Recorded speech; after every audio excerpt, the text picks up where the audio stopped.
The wrong 911 engine can cost you $30,000 after 100,000 miles. That's the idiot tax. M96, M97, and 9A1 shop economics tell a different story than the forums. One wins durability, another can win cost to keep. If you're looking at one right now, price both before you bid.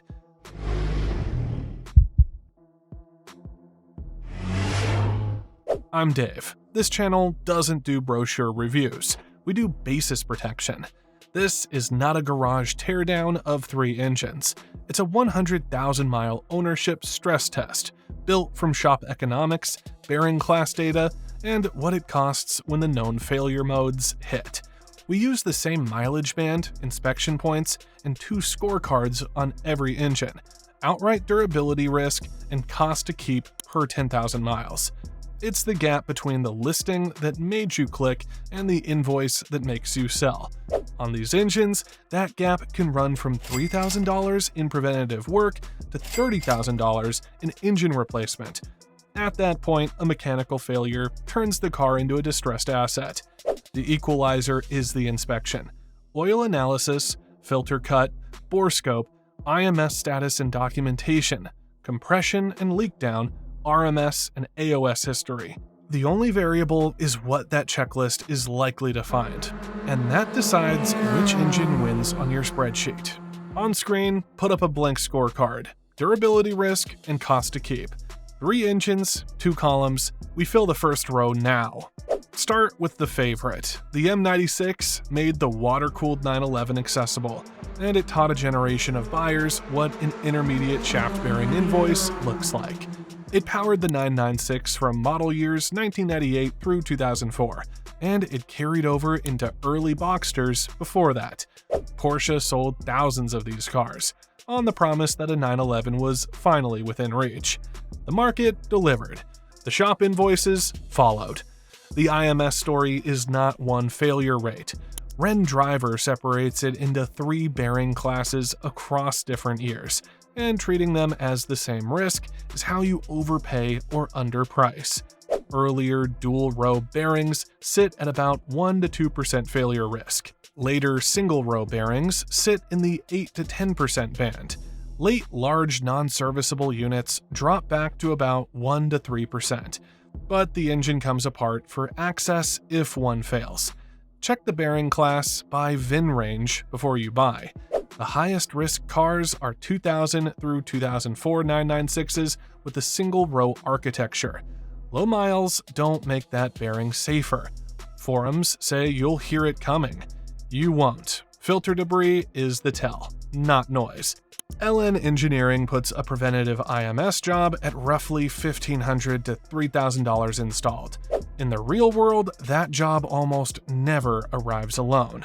The clutch is out, the rear main seal is weeping, the AOS is failing, and the labor overlap means you're doing companion work. Owner reports on r/Porsche put intermediate unsorted work at $4,000 to $6,000, and a full make-right stack can run higher. That's the number you should price before you bid, not what you discover after you buy. If you skip the preventative path and the bearing fails, LN Engineering puts the catastrophic route at $15,000 to $30,000 or more for a complete rebuild or replacement. Owner reports on r/997 put full sleeve rebuild quotes at $26,000 to $40,000 with a core exchange. That's the shop quote for a crankcase full of glitter and a block that needs to come out. On screen, run a 5-second blurred invoice with the total circled. The number isn't the part price. It's the bottom line after the "while we're in there" stack. Then there is bore scoring. The M96 runs the risk of cylinder wall damage that shows up as oil consumption, cold start tapping, and metallic debris in the filter.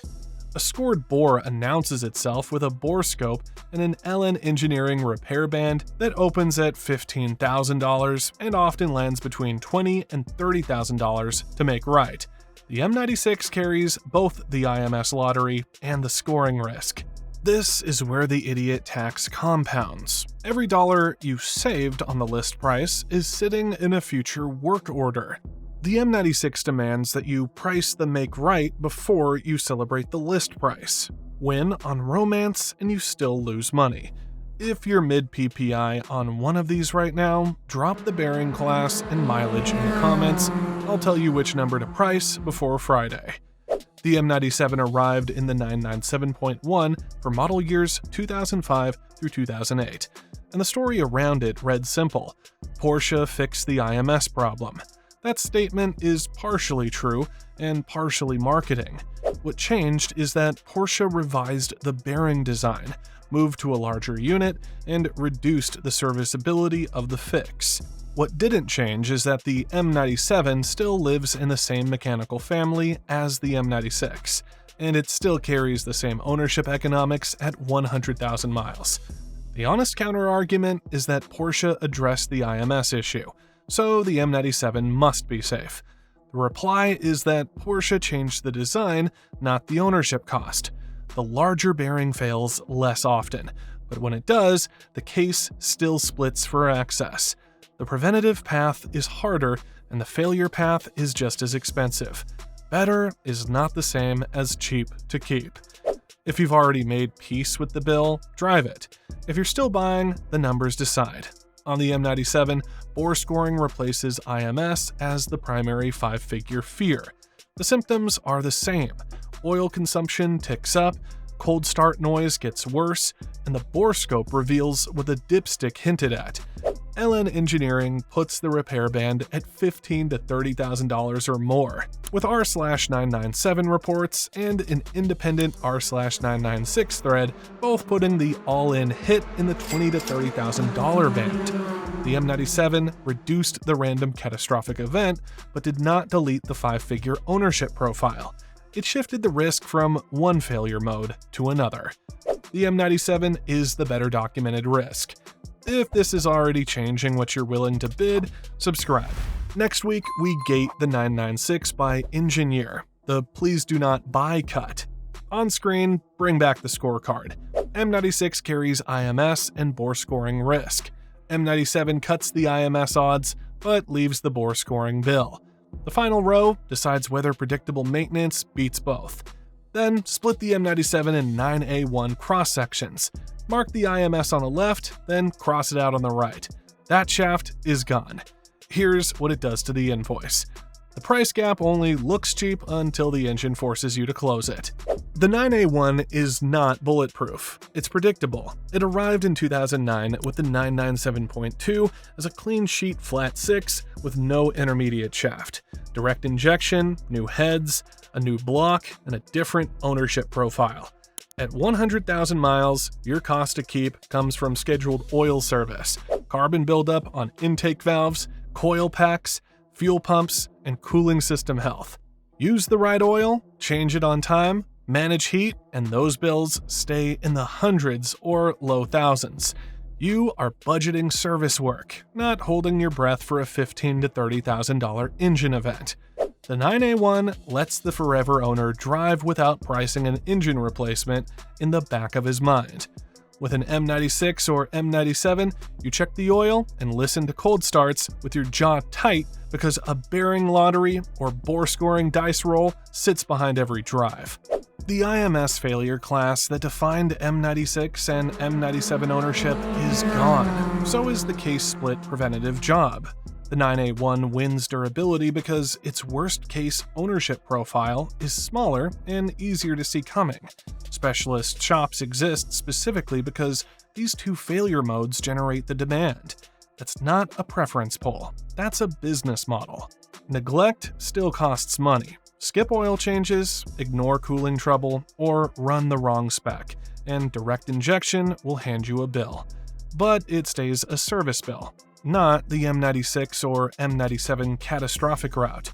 On screen, bring back the filled scorecard with both winners marked. Refuse to average a lottery ticket with a payment plan. The durability winner is the 9A1. You paid a higher entry ticket to exit the intermediate shaft failure class. The IMS story that defined M96 and M97 Carreras is not your story. You still maintain it like a direct injection flat 6, not like a myth. If you are the enjoyment owner who wants to optimize for sleep, the 9A1 is the engine that removes the failure mode you cannot emotionally price.